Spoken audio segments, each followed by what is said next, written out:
Балабум. Сәлем достар, менің атым Руми. Бүгін мен сіздерді керемет Балабум арнасымен таныстырамын. Балалар қазірдің өзінде теледидардың жанында отырып қызықты бейнелерді күтуде. Бұл Мереке және Медина есімді екі апалы сіңлілі. Олар көптеген арна роликтеріне қатысады. Сәлем қыздар! Мереке мен Мединаның Аяз атаға хат жазған видеосы өте қызықты. Каналдың ең алғашқы видеосы ол бауырсақ ертегісі. Каналда көптеген жаңа жыл және Аяз ата жайлы видеоклиптер бар. Телефон көп көрудің зияны туралы видеоны көруге кеңес беремін. Балабақша тақырыбында да каналда видеолар жеткілікті.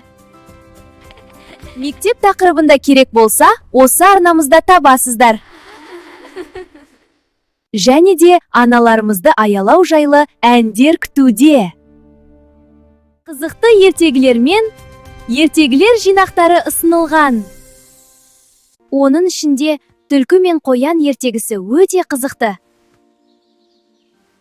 Достар, мен әрі жалғастырам, ал сіздер лайк басып каналға тіркелу ұмытпаңыздар. Кішкентайлардың тыныш ұйықтауына керемет нәзік әндер.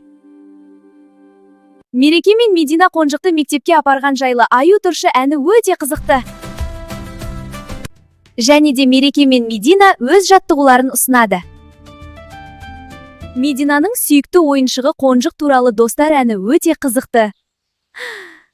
Әлде де қызықты видеолар каналда күтуде. Сонымен каналымызға тіркелейік достар.